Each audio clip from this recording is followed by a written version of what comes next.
Buenos dias todos. My name is Morgan McCurdy. I am a freshman at Gonzaga University. I am a math major, minoring in international relations and solidarity and social justice. And today I will be talking about Rithmomachia and Fiboquadratic numbers. So to start off, I will be talking a little bit about the history of Rithmomachia, and then going through Greek number theory and how it's evident in the board, and how Greek number theory shows why the numbers are the numbers that are on the board. And then I'll be going into Fibonacci numbers and how we found the Fiboquadratic numbers when we took a vertical extension of the board to infinity. So to start off, I will be referring to Rithmomachia as RM henceforth. So RM is a medieval strategy board game. And today I will be arguing that RM is more than just a simple board game of strategy and mathematics. That it has two levels, one being the simple math of subtraction, addition, subtraction, and division, but that it also has more complexities that I will be talking about today.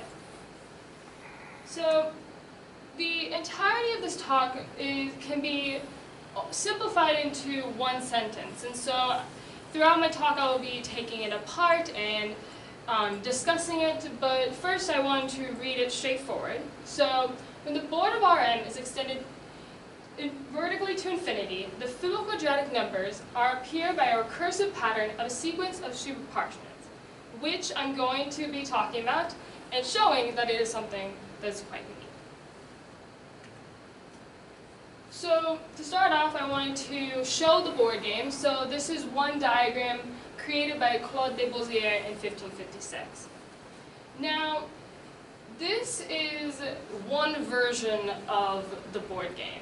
It can vary between different countries, so in England and Germany, and you see the board being a little different in how long it is and the movement of the pieces, which correspond to its shape. So these circles, triangles, and squares. Now, it sort of looks like chess, but some of my colleagues would argue that it is nothing like chess.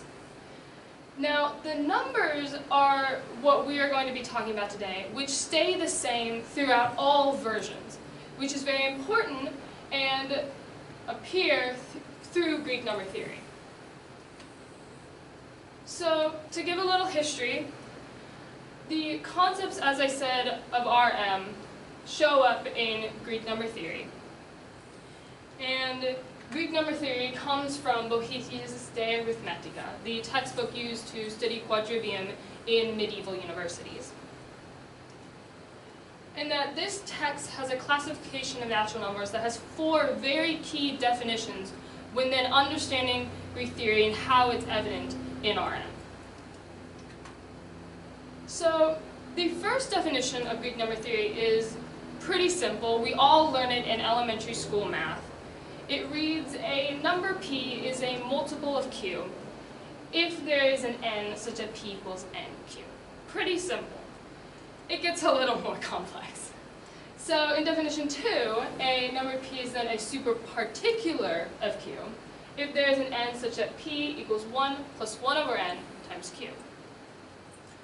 Again, the complexity continues with definition 3, as a number p is a superpartitiant of q if there is k and n such that p equals 1 plus k over n times q. And now the fine print is very important, so for 2 is less than or equal to k, and k is less than or equal to q. The last definition combines definition 1 and definition 3, which shows a number p is a multiple superpartitionate of q if there's an m, k, and n such that p equals m plus k over n times q. And again, the index is very important. M is bigger than or equal to 2, k is bigger than or equal to 2, and less than or equal to q. So with this, we then see Greek number theory within the board. So as you can see, the second row, as we take the numbers from the pieces, is formed by multiples of the first. So the first row, as you can see, 2 times 2 is 4, 4 times 4 is 16, 6 times 6 is 36, 8 times 8 is 64. And this continues with the third and fourth rows being superpartitionates, and the fifth and sixth rows being multiple superpartitionates. With that knowledge, we then decided to take a first extension of Rm to infinity, and we started to see a pattern of equations start to develop. So now what I want to do is talk about the Fibonacci numbers. So as we can see, the Fibonacci numbers are evident in the board through the orders of the shapes of circles, triangles, and squares. So as you can see, for anyone that doesn't know, Fibonacci numbers are the numbers within the Fibonacci sequence. So when you have, for example, 1, 1, 2, 3, the two numbers before, when added, equal the next number. So 1 plus 1 is 2, 1 plus 2 is 3. So we see the Fibonacci numbers then in the board as the two rows of circles equal the next row of triangles, and the two rows of triangles equaling the next row of squares. So, for example, 2 plus 4 is 6, so the two circles equal the next triangle, and then 6 plus 9 is 15, the next row of squares. And this is then the Fibonacci recurrence relation, and we see it present in the board. So with that knowledge, we decided to take a second extension of Rm to infinity to see the pattern then unfold even more. And what we found was the Fiboquadratic numbers.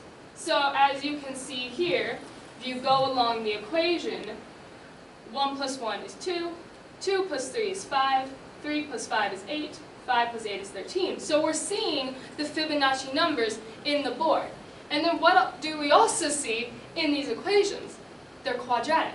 So we combined Fibonacci numbers with quadratic equations and created the Fiboquadratic numbers.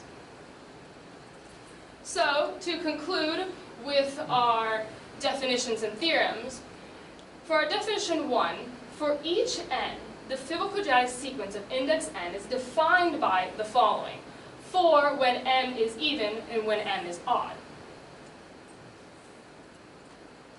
When we use the notation alpha and beta, alpha being the golden ratio, our first theorem shows how to get the golden ratio from the Fiboquadratics. So then our theorem reads, if m is positive, the sequence of the ratios of consecutive terms of the Fiboquadratic sequence converges to alpha for any index n.